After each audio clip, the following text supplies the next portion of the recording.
Are you a fan of binge-watching gripping crime series? Do you think that stealing from the biggest banks is simply impossible for even the craftiest of criminals? Well, it isn't. Here's a list of real-life villains aiming to hit the jackpot with grand plans of sneaking into vaults or even digging their way in underground. Along with winning the lottery, robbing a bank and stealing from museums are time-honored fantasies for people who dream about never having to work again. Granted, these are some of the more extreme methods of netting yourself an early retirement, and are only successful if you don't get caught in the act. Before we put on our mask and start this adventure, hi, and welcome to Slyworks. We welcome you to another video of fun facts that you hopefully will enjoy. Before we get to the fun part, please don't forget to hit that subscribe button and turn on that post notification icon to not miss any amazing videos. Let's get started. First on our list is the Isabella Stewart Gardner Museum robbery in Boston. Imagine you're one of the staff members of the Gardner Museum, having a chilled-out shift until you find empty frames left behind by the robbers. The valuable artworks pilfered. On the night of St. Patrick's Day, 1990, a guard named Rick Abbott was working the overnight shift at the Isabella Stewart Gardner Museum in Boston. While the rest of the city drank and partied the night away, Abbott and another guard named Randy Hestand took turns patrolling the empty rooms of the museum. The Gardner Museum during that time didn't have security cameras in its galleries. The museum just had motion detectors that recorded the security guards' movements as they made their rounds. As they finished the tour around the museum, they then switched the places at the security desk. Abbott was behind the desk when two people who introduced themselves as Boston police officers approached him and asked to be let in. The two so-called officers explained that they had received a report of a disturbance and needed to ask the guards on duty some questions. Before the guards knew it, they were handcuffed, their heads were covered in duct tape, and they were left in the basement of the museum. That's when the robbers started to splurge. They took 3 of the 4 Rembrandts that hung on the wall, including his only seascape, a landscape by Govert Flinck, and one of the only 36 Vermeer paintings known to still exist. One of the 3 thieves also had his eye on the Shang Dynasty Gu, or vase, while the other one moved on to the next room and swiped from the walls 5 sketches and watercolors by Edgar Degas. All in all, they grabbed 13 precious pieces from the museum that were collectively valued at $500 million. Even decades later, this heist remains unsolved. Wait until you hear of the last one we have on this list, the Tucker Cross theft. In 1955, Teddy Tucker discovered what was considered one of the most valuable finds from the 1594 shipwreck, the San Pedro, a Spanish galleon. It was a 7 emerald-studded 22-karat gold cross. That's some serious bling. On each of the arms and at the base of the cross were rings, which hung tiny gold nails, representing the nails of the crucifixion.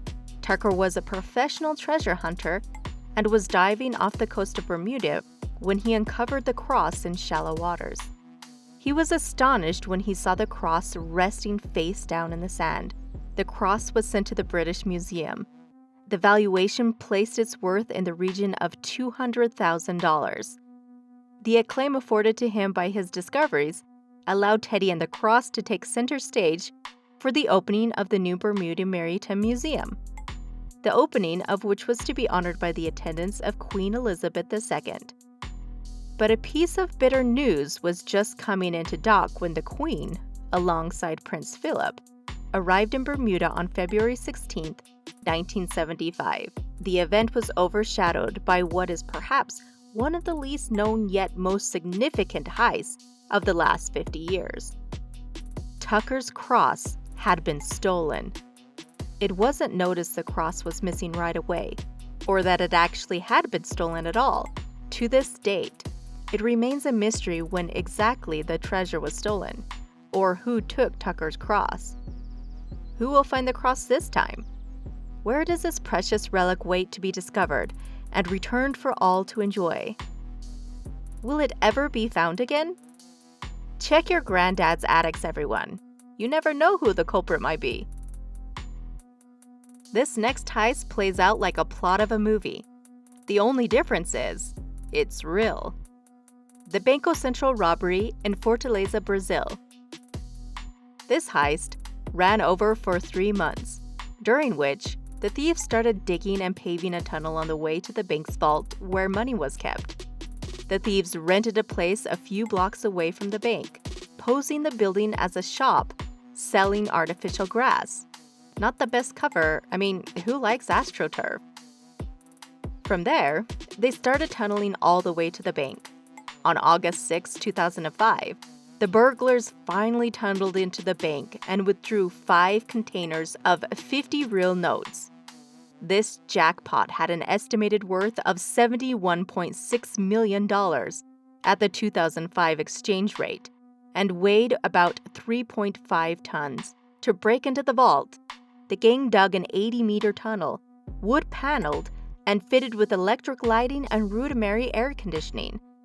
Their final engineering feat had been to drill through a meter of steel-reinforced concrete.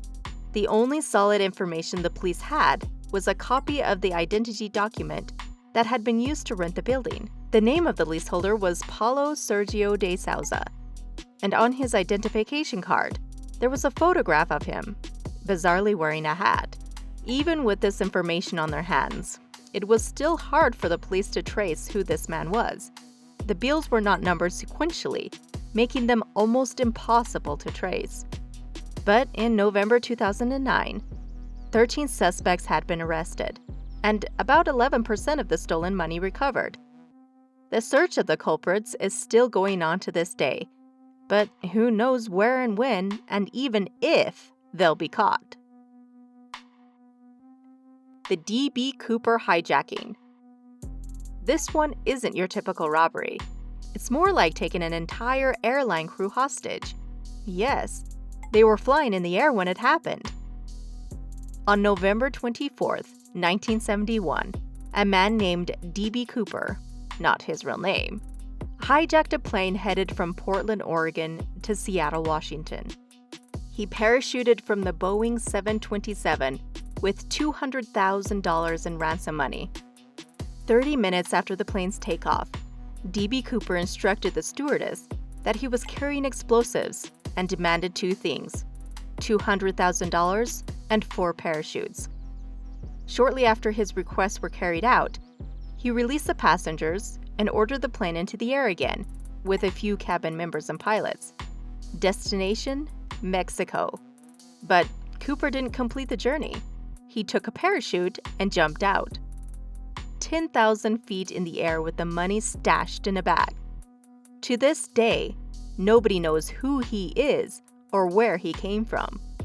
The FBI had investigated thousands of suspects looking for the mysterious man, but none of the leads pulled through. And for the top on our list, the famous Antwerp diamond heist. An underground chamber fitted with motion, heat, and light detectors and sealed with a 3-ton steel door. The door is slammed shut, with its many rigorous security systems activated. First, a combination wheel that requires 4 numbers from 0 to 99, making over 1 million possible combinations. Then, a seismic alarm, triggered by any major vibrations. Next, a magnetic field is armed, which triggers an alarm if the door is opened, and can be deactivated only with a secret code. And finally, an almost meter-long key is used to turn the giant deadbolts of the lock. However you look at it, robbing the Antwerp Diamond Center is impossible. Or so it would seem. In February 2003, Noto Bartolo, one of the masterminds of the heist, was arrested for heading up a ring of Italian thieves. They were accused of breaking into a vault 2 floors beneath the Antwerp Diamond Center and making off with at least $100 million worth of loose diamonds, gold, jewelry, and other spoils. Do you think they must have had superhuman power to pull off this one? Perhaps a walking through walls ability. There you have it. The biggest heist of all time. What heist do you think would be the most impossible to crack? Share your thoughts with us in the comment section down below. Like the video and subscribe to our channel for more Slyworks videos.